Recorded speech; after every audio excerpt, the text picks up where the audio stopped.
pão. Ao tomar conhecimento do que falavam, Jesus disse: como é pequena a sua fé? Por que vocês discutem entre si sobre a falta de pão? Ainda não entenderam? Não se lembram dos 5 pães para os 5.000 e dos cestos de sobras que recolheram? Nem dos 7 pães para os 4.000 e dos cestos grandes de sobras que recolheram? Como não conseguem entender que não estou falando de pão? Repito, tenham cuidado com o fermento dos fariseus e saduceus. Finalmente, entenderam que ele não se referia ao fermento do pão, mas ao ensino dos fariseus e dos saduceus. Vamos orar?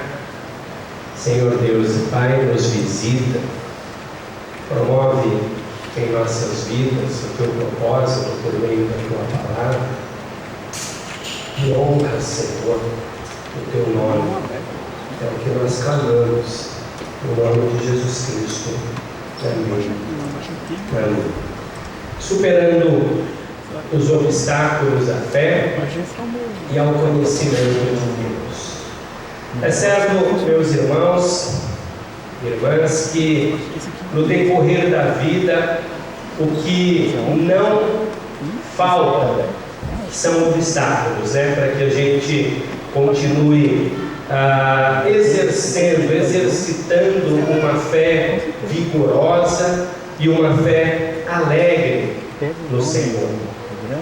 E também o que não nos faltam são obstáculos que dificultam o nosso progresso no conhecimento de Deus. E o conhecimento de Deus certamente é a aquisição mais importante que qualquer pessoa pode adquirir. Foi o próprio Senhor Jesus, na sua oração sacerdotal, lá em João 17, quem disse: rogo para que eles te conheçam. Porque o conhecimento de Deus significa a vida e a salvação. Eu quero compartilhar com você, extraindo da própria palavra, dos próprios eventos anteriores a esse acontecimento que nós lemos aqui, de quais obstáculos Jesus está falando e também qual era esse fermento que Jesus se referia. Vocês viram aqui o Senhor Jesus repreendendo os seus discípulos, porque eles simplesmente não conseguiram entender o que ele dizia. Jesus estava falando de coisas espirituais e ele, para facilitar o entendimento, ele ele compara realidades espirituais com fermentos, se referindo ao ensino. Mas ainda assim eles não entenderam. Se você voltar, na minha Bíblia são 2 páginas, na sua deve ser algo assim. Se você voltar, toda essa história começa lá no capítulo 14 com um acontecimento envolvendo Herodes Antipas, envolvendo sua mulher não autêntica Herodias, a filha de Herodias, e João Batista. É uma história bastante conhecida. João Batista, o profeta de Deus, acusa Herodes, confronta Herodes por estar vivendo com a mulher que na verdade era a esposa do seu irmão. Por causa disso, Herodes prende a João, mas ele tinha um certo medo, um certo respeito, porque sabia que João era um profeta e que as pessoas o respeitavam.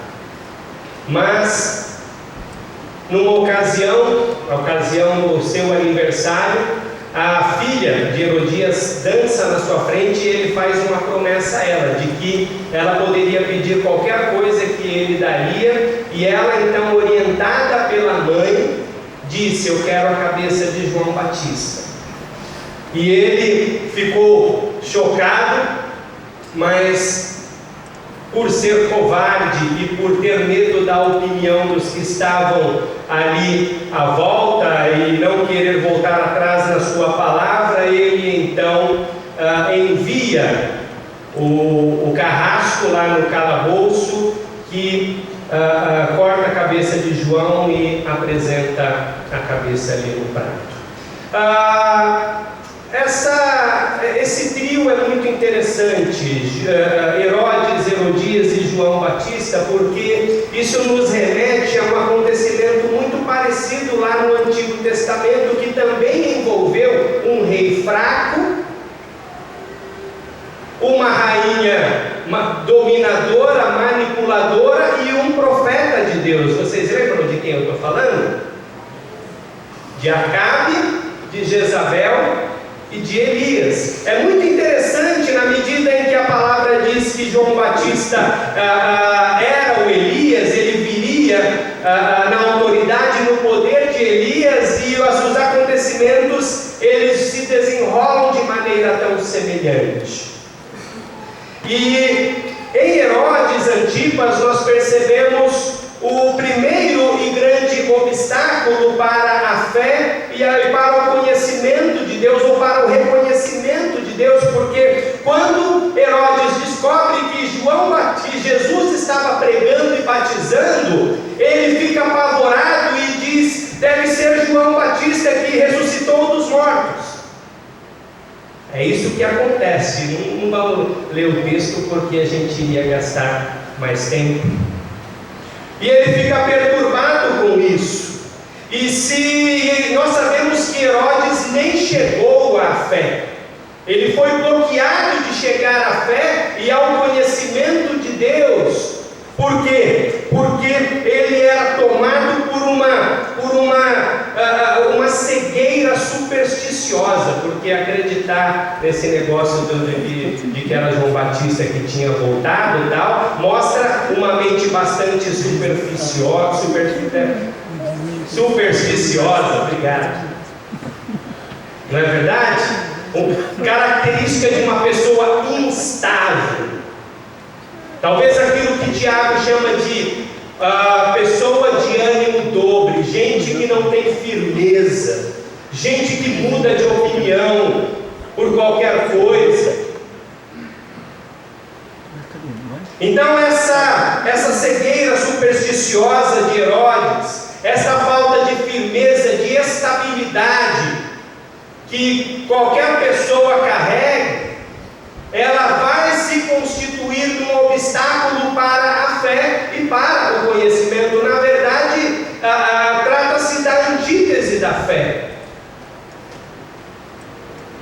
Então esse é o primeiro acontecimento. E Mateus é muito interessante como ele organiza os acontecimentos, porque passado esse momento, quando os discípulos de João Batista vêm e levam o seu corpo para sepultar, e Jesus recebe a notícia, ele sai daquele lugar e atravessa de barco para um lugar isolado, provavelmente para chorar por seu amigo, por seu primo, por um profeta, um homem de Deus, para vivenciar aquele luto. No entanto, ele vai ser seguido pelas multidões. E ele atravessa o lago e ele sai do barco, do outro lado a multidão já tinha chegado, e ele, mesmo num momento de carga emocional muito grande, ele sente compaixão pelas multidões. E é importante lembrar que ele estava na região da Judéia, considere isso. Ele sente compaixão e ele começa a curar os enfermos e também a ensinar, a pregar a palavra do Senhor. E ao entardecer, Jesus, ele testando os discípulos, ele diz assim: o que a gente vai fazer, né, para alimentar a multidão? Na verdade, os discípulos foram a Jesus e disseram: Senhor, está tarde, manda esse povo embora que eles estão com fome. E Jesus diz assim: não, vocês mesmos podem alimentá-los. Aqui na NVT diz: não há necessidade, disse Jesus, providenciem vocês mesmos alimentos para eles. E eles responderam: mas nós temos apenas 5 pães e 2 peixes. E aí Jesus disse: tragam então o que vocês têm. Eles trouxeram, Jesus orou, e a história a gente já conhece. Cerca de 5.000 homens, fora mulheres e crianças, se alimentaram. E um aspecto bastante curioso é que depois de todo mundo comer, sobraram. Os discípulos recolheram quantos cestos de sobras? Por que 12? Por que não 11? Por que não 5? Por que não 13? Por que não 20? Porque o número 12 remete a Israel. Lembra? Jesus estava na Judéia. Remete às 12 tribos, aos 12 patriarcas, aos 12 profetas. Remete ao povo eleito. E o que esse milagre está sendo, significa ali naquele momento, que Jesus, que mensagem o Senhor Jesus está passando para o seu povo, Israel, através desse milagre, dos 12 cestos, das 12 cestos de sobras de pão e peixe. O que está sendo anunciado ali é que a graça de Deus não só é suficiente, não só estava sendo derramada em profusão, mas ela vem de uma maneira que traz fartura e que sobra, que é derramada além e muito além da necessidade. Ela é suficiente para abarcar todo o povo.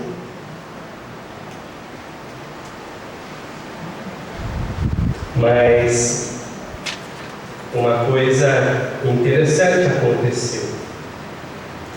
A dúvida. Os discípulos duvidaram. E Jesus, através desse milagre, ele está também falando, ensinando os discípulos a não duvidarem, porque assim como a instabilidade e a superstição de Herodes, a dúvida dos discípulos também constitui-se em um obstáculo para a fé e para o conhecimento de Deus.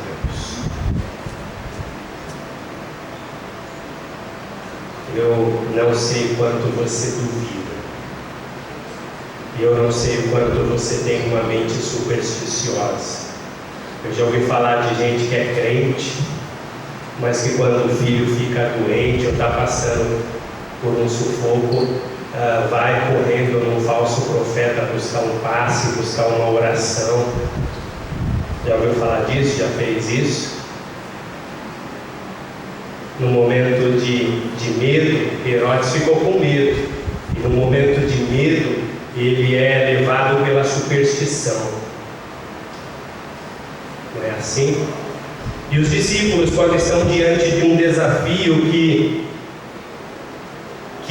percebem que não têm a capacidade de atender, eles duvidaram. Não tem como alimentar essa multidão. E eu não sei se você também enfrenta esse mesmo problema aqui, de ser tomado de dúvida, quando está diante de uma situação que você não sabe como lidar, não sabe como responder, não sabe como resolver, e de repente, por causa da complexidade ou da grandeza do problema, você esquece que não está sozinho, e que não é você.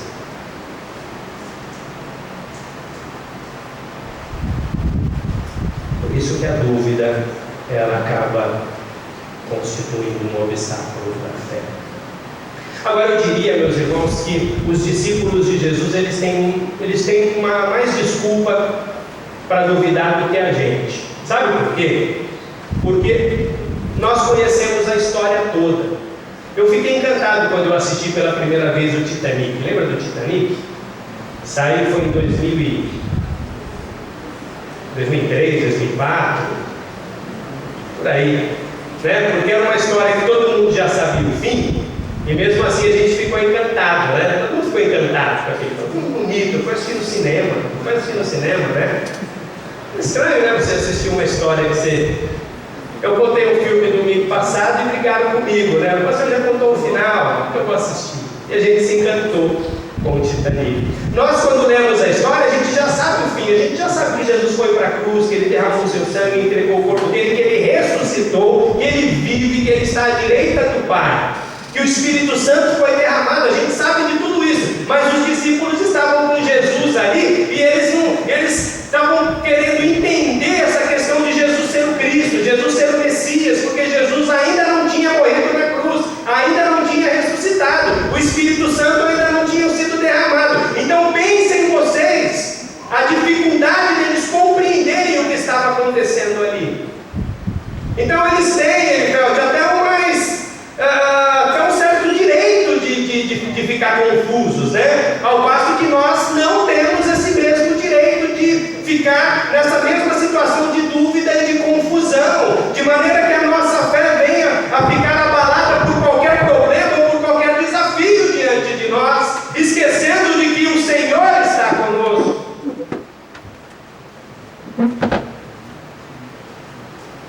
Tá pesada, né, esse capítulo 14. E aí acontece uma outra coisa.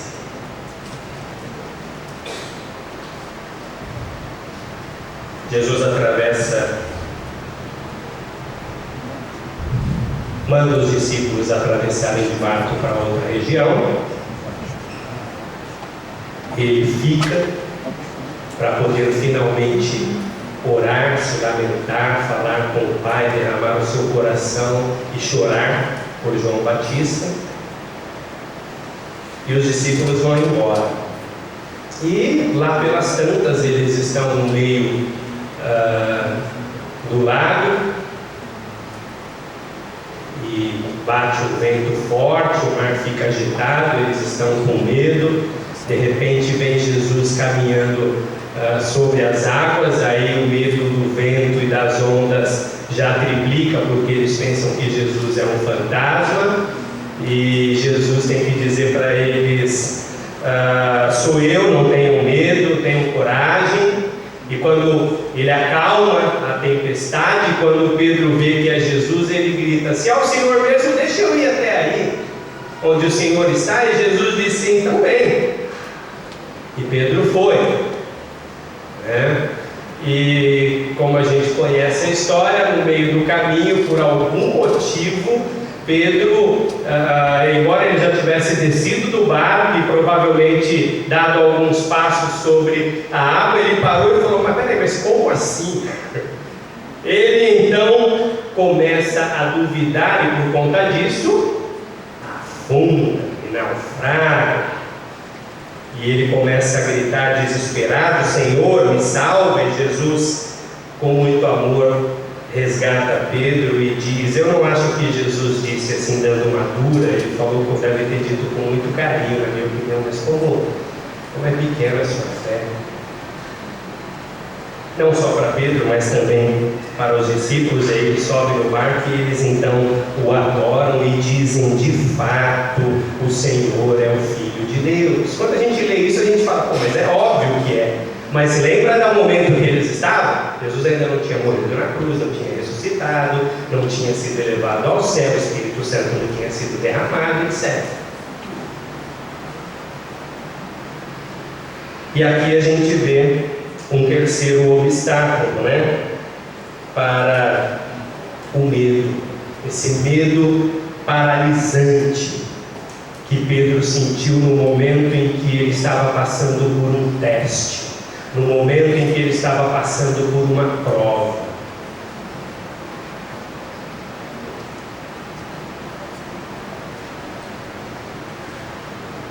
Quais são os obstáculos à fé? A instabilidade supersticiosa, a dúvida e esse medo paralisante. Esse medo que bate, que trava a gente na hora, justamente no momento em que é para a gente continuar prosseguindo, continuar avançando. Observem que esse medo também é um obstáculo para a fé e acaba sendo um obstáculo para o conhecimento de Deus, porque vai ser pela prova da fé que nós nos aprofundaremos no conhecimento de Deus.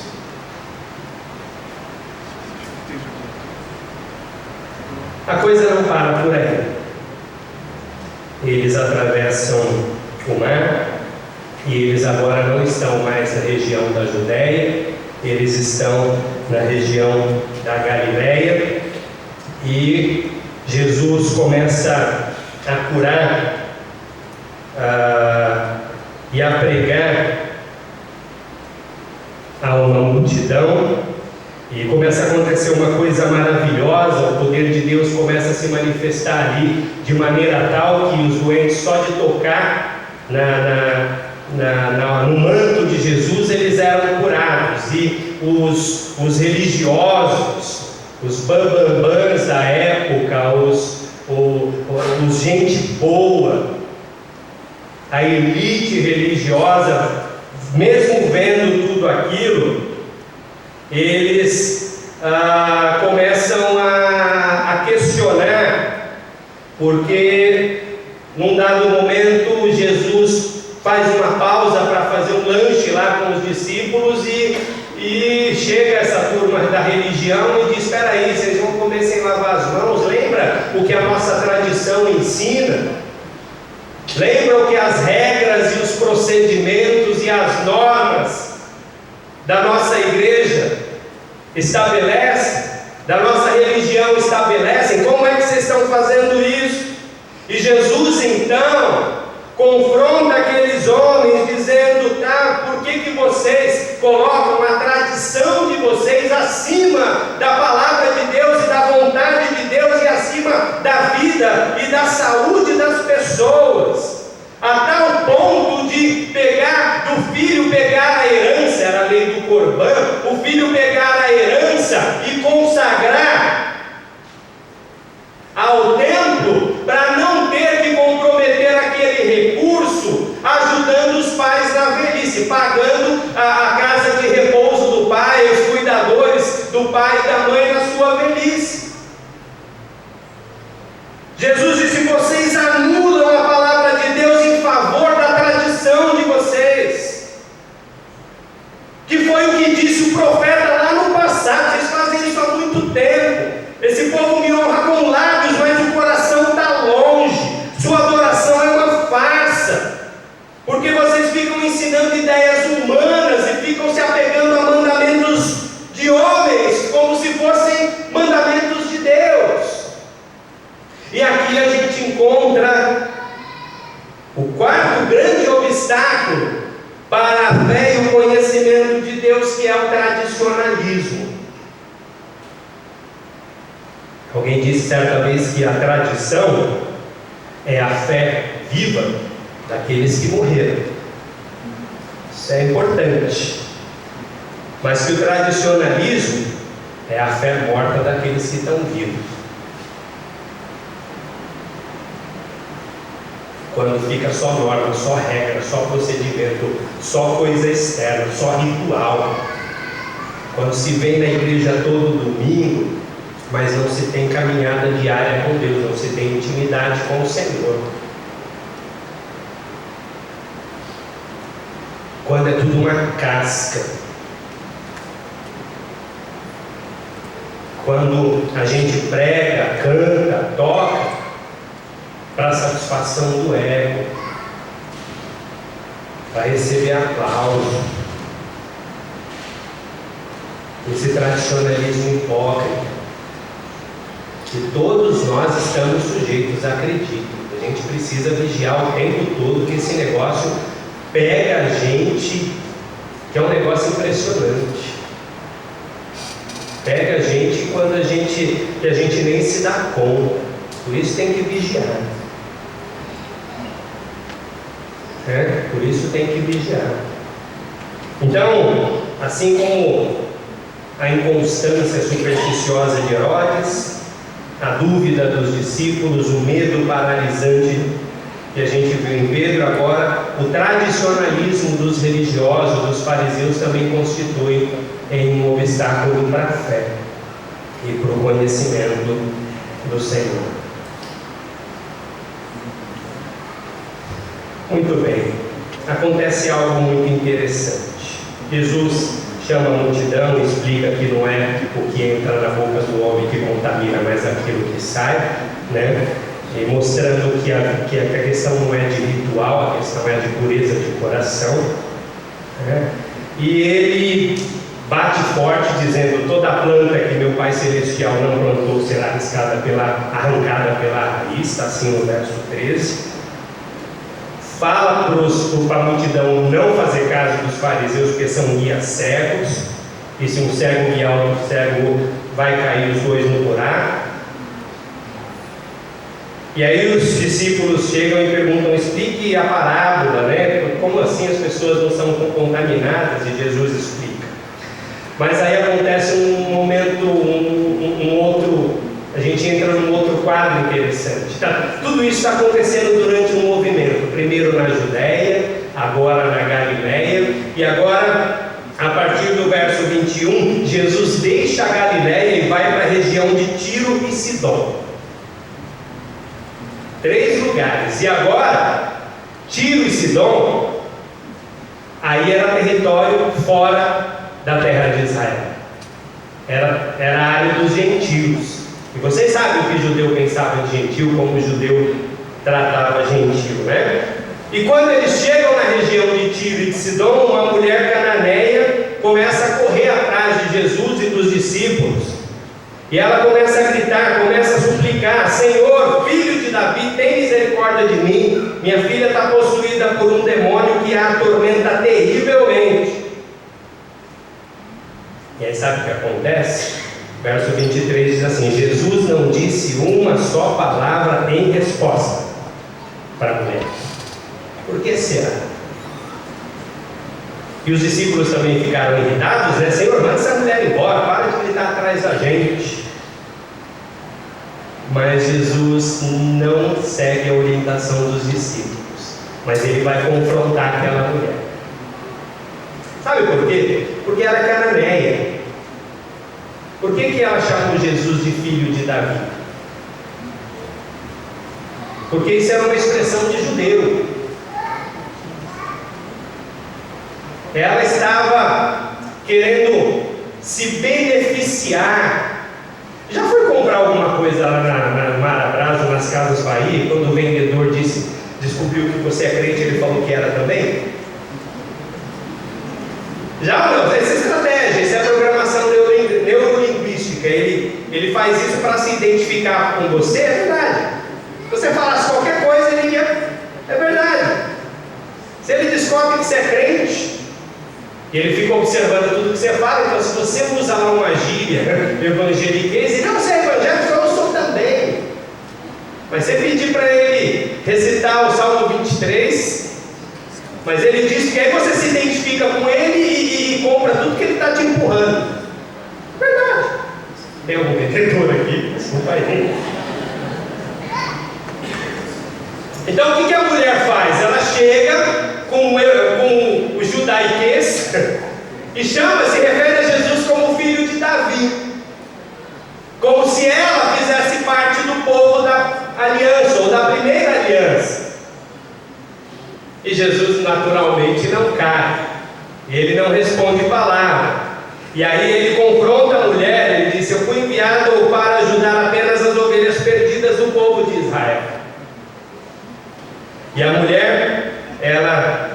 se aproxima, ela cai de joelhos em prantos e ela implorou. E agora aqui a coisa fica bonita. Ela diz assim: Senhor, me ajuda.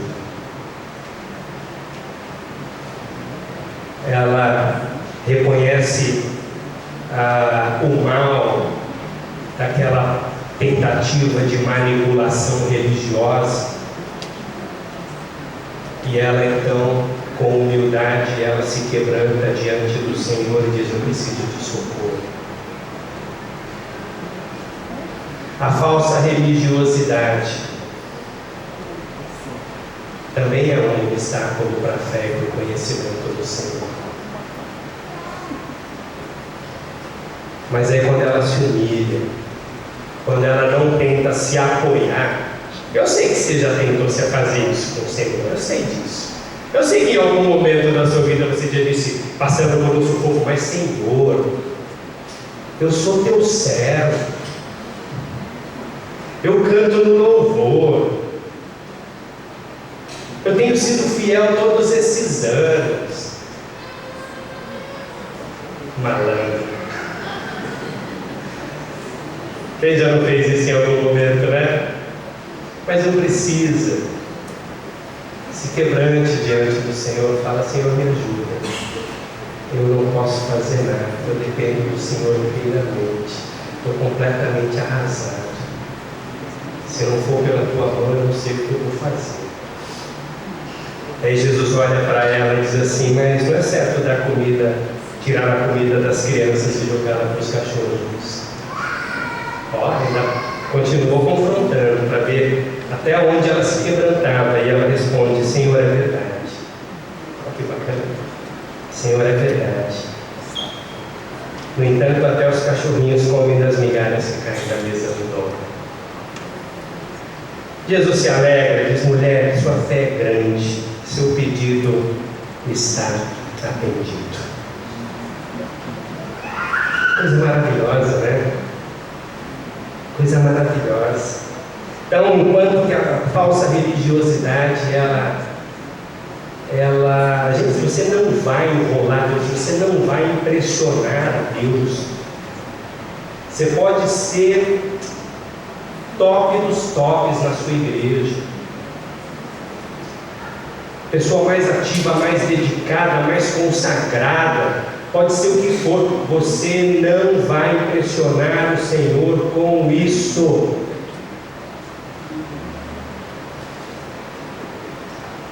Mas a palavra diz o quê? Que o Senhor resiste aos soberbos, mas concede graça aos humildes. Que aquele que chega diante do Senhor com o coração quebrantado, Deus não resistirá. É isso aí. E isso aconteceu lá no meio dos gentios. E aí aquele negócio, se junta uma multidão, e agora uma multidão de gentios, e Jesus começa a pregar, ensinar para aquela multidão, começa a curar, verso 30, começa a curar aleijado, cego, paralítico, mudo e tudo mais, e o pessoal estava admirado, louvavam a Deus, né? O fogo estava caindo, coisa linda, e daqui a pouco Jesus chama os discípulos e falou: eu estou com pena desse pessoal, que eles estão comigo já há 3 dias e eles não comeram nada, e se a gente despedi-los, eles vão desfalecer pelo caminho. E aí os discípulos: tá, mas onde a gente vai conseguir comida suficiente para esse pessoal todo? Ó, de novo, a outra multiplicação dos pães. Jesus pergunta: tá, mas quantos pães vocês têm? 7 e alguns peixinhos. E eles responderam. Jesus fez a mesma coisa, mandou todo mundo sentar no chão, pegou os pães, os peixinhos, partiu, distribuiu. E quantos foram alimentados ali? 4.000 homens, fora mulheres e crianças. E quantos cestos sobraram? 7. Não estava falando de judeu, está falando de gentil. Diz aqui, ó: todos comeram à vontade, e os discípulos recolheram ainda 7 cestos grandes com as sobras. Os que comeram foram 4.000 homens, sem contar mulheres e crianças. Então Jesus os mandou para casa, entrou num barco e atravessou para a região de Magadã.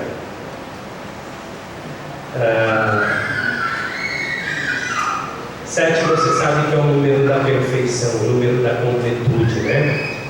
E esse milagre está dizendo que da mesma forma que a graça de Deus estava sendo derramada de maneira sobeja, profusa, suficiente, mais do que suficiente para o povo judeu, ali simbolizado nos 12 cestos de sobras, a mesma graça de Deus estava sendo derramada liberalmente para os gentios, abrangendo todo mundo de forma suficiente e mais do que suficiente. Mas diante de tudo isso, sabe o que acontece? Os fariseus e saduceus aparecem, colocam Jesus à prova e pedem um sinal. E aí Jesus falou: vocês conhecem, vocês sabem olhar para o céu e discernir se vai chover, se vai fazer sol, mas vocês não conseguem enxergar o óbvio. A dureza do coração é um obstáculo para a fé e para o conhecimento do Senhor. O preconceito é um obstáculo para a fé e para o conhecimento do Senhor. O preconceito que os discípulos tinham pelos gentios, a dureza de coração dos fariseus e saduceus se manifestaram como obstáculos. Jesus disse para eles: vocês são uma geração perversa e adúltera, e não tem sinal para vocês a não ser o sinal de Jonas. Jesus estava, e o Jonas ali, Jesus estava falando dele mesmo, porque Jonas é um tipo de Cristo. Da mesma forma que Jonas, né, ficou 3 dias e 3 noites nas profundezas, o Filho do Homem também ficaria, mas ele seria ressuscitado. E aí agora a gente volta àquela conversa de Jesus com os discípulos e vejam vocês como tudo faz um novo sentido. Eles vão atravessar novamente o lago. De repente os discípulos perceberam que tinham esquecido de levar o lanche, tinham esquecido de levar o pão, e eles estão discutindo: poxa vida, quando o mestre ficar sabendo, a gente vai tomar um sacode. E aí Jesus chega neles e, já meditando, na dureza de coração dos religiosos, ele diz: olha, vocês precisam ter cuidado com o fermento dos fariseus e saduceus. E eles acham que ele estava falando do pão de trigo. E Jesus então confronta os seus discípulos. Então, como que a gente lida com tanto obstáculo para a fé e para o conhecimento? Obstáculo que vem da instabilidade do nosso coração, das superstições que às vezes a gente quer se agarrar no momento de desespero, daquela tipo: Senhor, eu vou abrir aqui em qualquer página, o Senhor precisa me dizer alguma coisa. Essa superstição. Do medo paralisante na provação, que foi o que Pedro sentiu.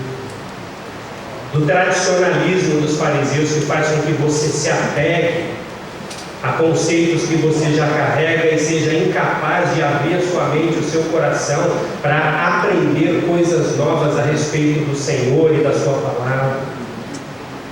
Da falsa religiosidade inicial da mulher cananeia, que vai tentar usar uma linguagem de crente para manipular o Senhor.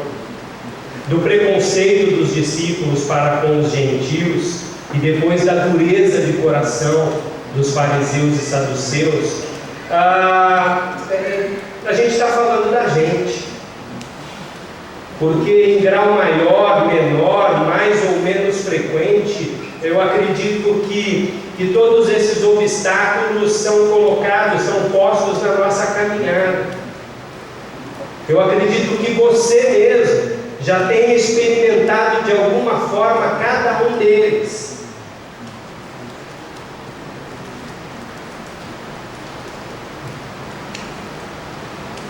Você precisa se lembrar. Sabe como a gente vence esses obstáculos? Se lembrando de tudo que Jesus fez aqui. Se lembrando da compaixão de Jesus com João Batista. Se lembrando da graça de Deus derramada sobre os judeus, que foi transbordante nos 12 cestos. Se lembrando do braço estendido de Jesus por causa, em socorro de Pedro, por causa da sua falha, da sua dúvida. Se lembrando do confronto de Jesus com os fariseus, mostrando que a palavra de Deus, ela extrapola, ela transcende os nossos esquemas, os nossos sistemas de pensamento. Se lembrando que a gente não impressiona e muito menos manipula Deus com a nossa religiosidade ou falsa religiosidade. Que o preconceito é algo que afronta o Senhor, mas que, assim como o Senhor fez com os judeus, Ele faz com a gente. Ele derrama a sua graça de maneira profusa e soberba, simbolizada nos 7 cestos. A graça do Senhor nunca falha. A graça do Senhor sempre transborda em cada situação, em cada momento. A graça do Senhor vai cobrir, vai resgatar, vai superar a sua falta de fé, a sua fraqueza.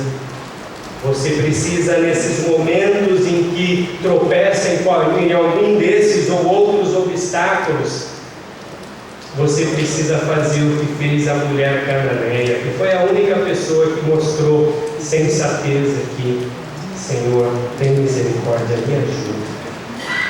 E quebrantar o coração. E buscar a graça. Reconhecer as suas manipulações. Reconhecer seus esquemas e ver o quanto tudo isso faz mal só para você mesmo. E buscar a misericórdia do Senhor. E aí, como aconteceu lá no Pedro, a mão de Jesus vai se estender para você, vai te tirar do abismo, vai te fortalecer, vai te confrontar, mas o confronto do Senhor é sempre para o bem, para o nosso crescimento. E você vai experimentar dessa graça transbordante, dessa graça que dá e que sobra. Um pedido simples da mulher, um passinho de confiança do Pedro, a compreensão da abundância das sobras da graça, a simplicidade de olhar para Jesus, de reconhecer a sua plena dependência dele. É isso que vai te ajudar a superar cada obstáculo para a fé, e cada obstáculo desse superado vai te levar a uma experiência, a um aprofundamento no conhecimento do Senhor. Você vai conhecer menos a Deus de ouvir falar, mas de experimentá-lo, de andar com Ele. E cada vez que você tropeçar em qualquer um desses obstáculos, o quebrantamento do seu coração e o clamor pelo Senhor, pela manifestação do Senhor de maneira humilde, vai fazer com que o Deus se volte para você, te fortaleça e te leve da mesma forma a um lugar mais elevado. É isso que eu desejo para você. Seja na fé, seja no conhecimento do Senhor, dia após dia, você ocupe um lugar cada vez mais elevado. Mas seja humilde, tenha um coração quebrantado e fale com simplicidade com Deus. Tá bom? Que Deus nos abençoe. Vamos orar? Quem gostaria de vir aqui fazer uma oração buscando no Senhor esse espírito de humildade, de quebrantamento, essa leveza para, acertando ou errando, está sempre dependendo do Senhor, está sempre buscando o Senhor. Quem gostaria de vir aqui? Se não, chamo alguém para música, vocês podem subir também. Fernando, vem você para fazer essa oração, por favor.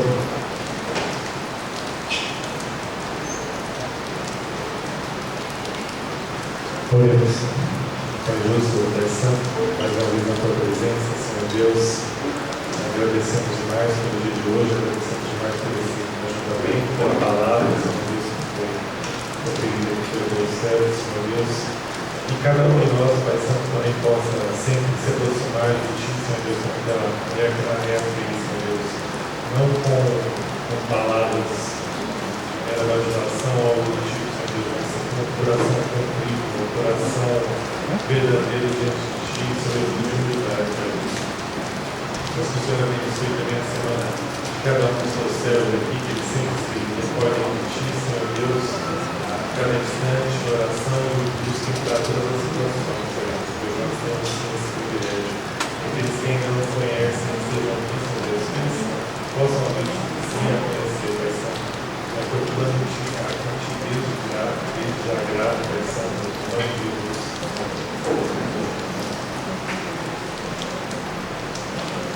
Quero desejar a você uma semana abençoada, debaixo da graça do Senhor, crescendo, buscando se aprofundar na fé, na intimidade com Deus. Tá bom? Deus os abençoe. Uma oração silenciosa, depois da música nós nos despedimos.